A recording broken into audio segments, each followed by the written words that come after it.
It's a whole different situation. And for those that understand it, you know, there's a brotherhood.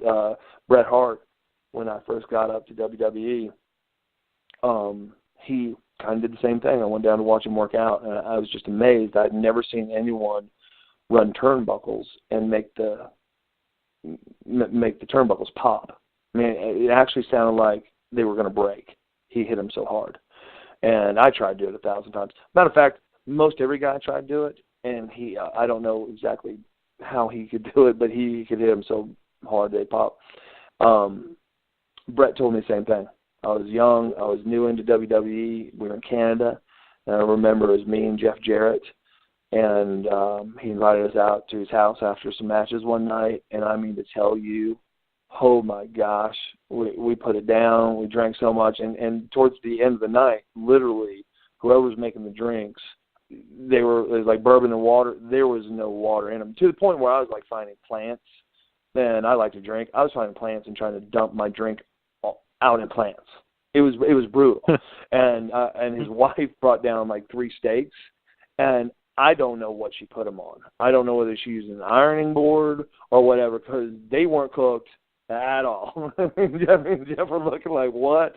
You know, we're all drunk, and his house was beautiful and all that, but even hanging out with him, he basically said the same thing. If there's anything I can do, if there's anything I can teach you, if there's anything you want to know, please give me a call. And just know that no matter what goes on, no matter where you're at, what locker room, you know, I'm here for you. My brother's here for you. Which I'd never had the same conversation with his brother. Me and his brother got along, but me and Owen had not met each other. Me and Bret had never met each other ever before then. Never, ever, ever, ever.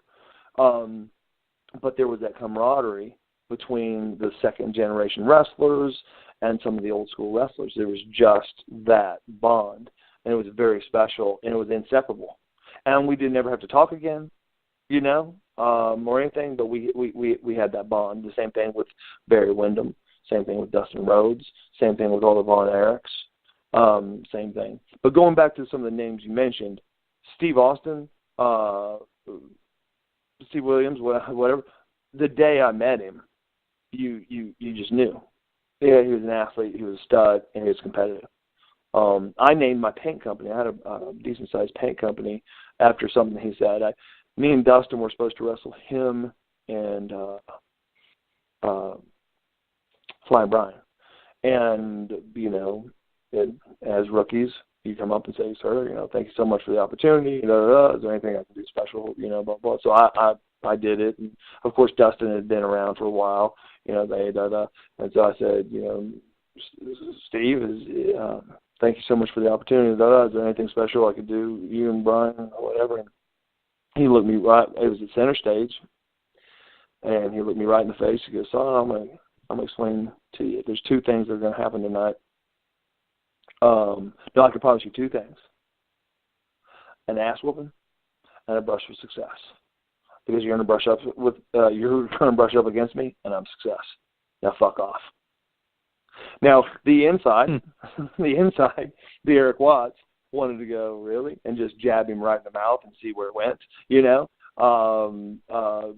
because I was like, God, this guy. You know, because I felt so. I was like, man, I was just coming up to be respectful, and then I mean, I walked off, and when I ran around the corner, I just kind of started laughing. I'm like, that guy right there that's awesome, because in his character, he knew he was great.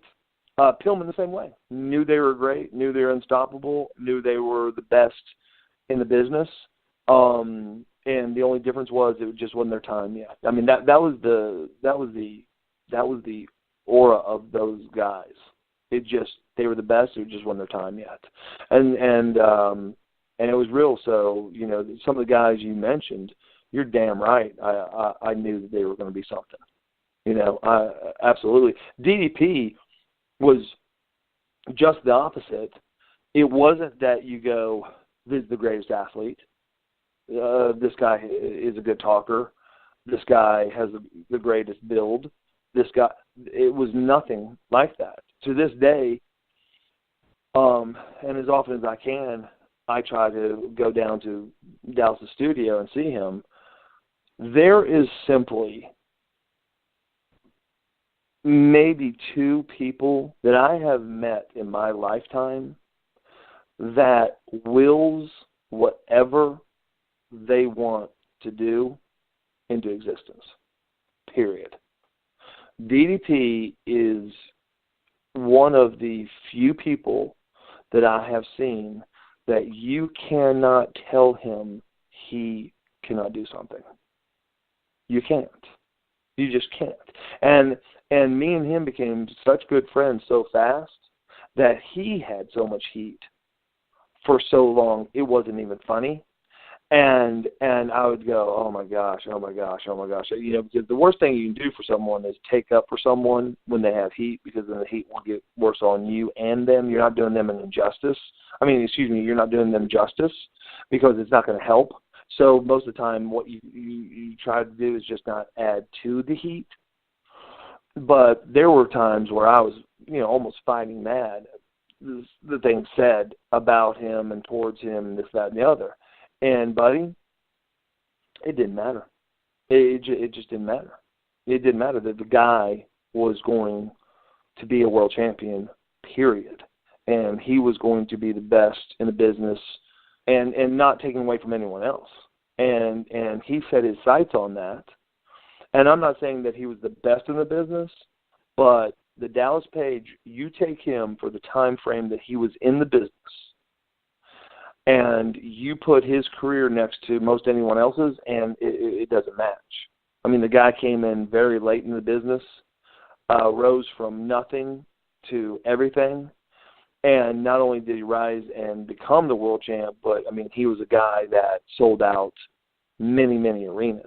This isn't like a paper champ. This isn't a made-up champ that didn't draw. I mean, he drew. And why I'm saying that with such passion is, I mean, I don't know, have you ever read one of Dallas's books? His life is amazing. I mean, the guy got run over when he was young, was never supposed to walk. I did not know that Dallas was dyslexic and couldn't, I mean, put it this way, about 3 years in, I kind of asked him, why in the hell aren't you ever helping out driving?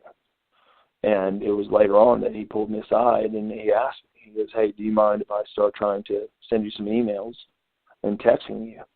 I go, well, yeah.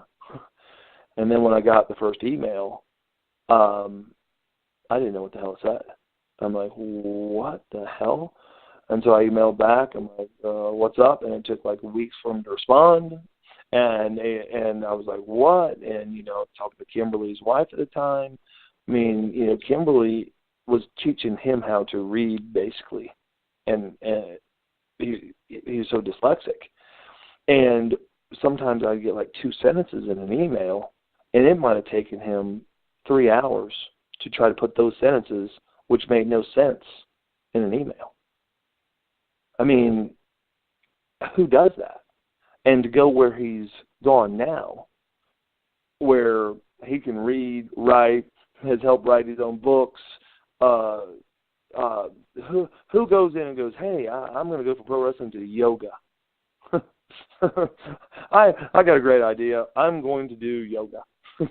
and I bet you there's very few people that understand the net worth of his of his company.